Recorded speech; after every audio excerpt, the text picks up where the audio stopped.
Delta FM. Municipal 2026. Parole de candidat.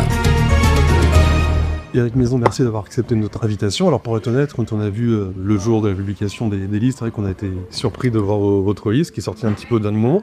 Qu'est-ce qui s'est passé? Qu'est-ce qui vous a poussé à y aller finalement? J'avais décidé d'y aller il y a déjà quelques mois. Après on m'a demandé des rendez-vous au niveau de Christophe Claeys, après des élus de Dunkerque. On s'est rencontrés, on avait un ennemi en commun qui était le Rassemblement National. Du coup on a décidé de travailler ensemble et de faire une belle liste pour le contrer et une liste pour Saint-Paul. Qu'est-ce qui s'est passé alors finalement? Parce que oui, on vous a même vu faire le début de la campagne pour Christophe Claeys justement, donc qu'est-ce qui s'est passé? On m'a demandé de faire la campagne et que les places seraient au mérite par rapport aux présences, à ce que j'ai fait exactement. On m'a dit qu'il y aurait quelques tensions au niveau des personnes de leur liste me voyant arriver, ce qui s'est passé un petit peu avec certaines personnes. Ils ont eu le même problème quand ils ont fait le rassemblement avec Christophe Claeys et le groupe de Virginie Varlet, le groupe Patrice Bergrit.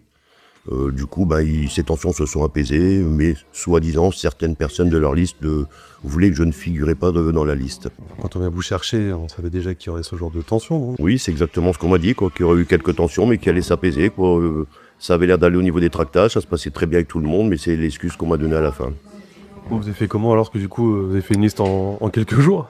On a fait une liste à partir du lundi midi, quand j'avais rencontré monsieur le maire à 11h, où il m'a annoncé que j'étais pas sur la liste. Du coup, on a commencé à faire la liste et on a fait la liste en 3 jours. Alors du coup, il y a qui alors sur cette liste des gens du coup qui sont proches de vous, des fidèles parce que du coup, encore une fois, vous l'avez fait sans que ce soit péjoratif, un peu à l'arrache cette liste? Oui, à l'arrache, oui. Bon, il y a déjà des personnes qui devaient participer à cette liste, qui devaient être présentes sur cette liste. Du coup, on les a rappelés en disant qu'on faisait du coup la liste en dernière minute. Ces personnes ont accepté tout de suite. Il y a des personnes, il y a un ancien kiné par exemple, il y a des tuauteurs, il y a des personnes du commerce. Il y a des personnes de tous horizons. Pas de carte dans votre parti, mais vous êtes quand même plutôt une liste d'obédience de gauche, on va dire.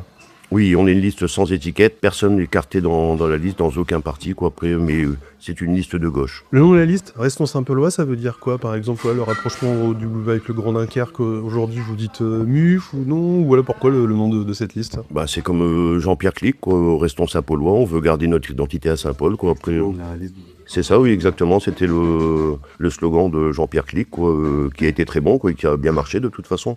Et du coup, on a décidé de reprendre ce slogan et je pense qu'il marche très bien quand on voit les commentaires sur les réseaux. Le programme, alors, voilà, qu'est-ce que vous voulez défendre sur cette campagne? Surtout la sécurité, parce qu'on nous avait annoncé sur le programme de Jean-Pierre Clic une police municipale jusque minuit, qui n'a jamais eu lieu. Maintenant, il y a eu un rassemblement des effectifs de police municipale avec Dunkerque, mais le commissariat de Saint-Paul n'est pas ouvert jusque minuit, il est ouvert jusque 18h.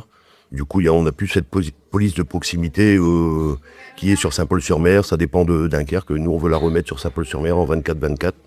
Après, il y a surtout aussi le logement, parce qu'on a au niveau du quartier cheminot, on ne voit pas arriver les logements, les destructions de maisons ont été faites, il n'y a aucun logement qui arrive. Il y a 20 ans qu'on nous annonce qu'à la cité, au niveau du stade de la BP, où il doit y avoir des logements, 20 ans plus tard, on a toujours 0 logement. Je pense que les logements sont importants sur Saint-Paul-sur-Mer. Après, il y a la santé aussi, surtout, Après, on veut mettre un service de proximité pour l'aide à domicile, surtout. C'est très important, je pense, après. On va faire un peu de la politique fiction. On imagine ce qui va se passer. S'il y a un second tour, je ne veux pas, imaginons que vous soyez 3e. Est-ce que c'est irréconciliable avec la liste de Christophe Claeys ou est-ce que vous pouvez encore vous rapprocher aujourd'hui? Oui, bien sûr, oui. On en parle de toute façon avec les colistiers, les personnes à qui on en parle, comme qu'on a fait une liste, c'est ce qu'ils nous demandent aussi, savoir ce qui va se passer.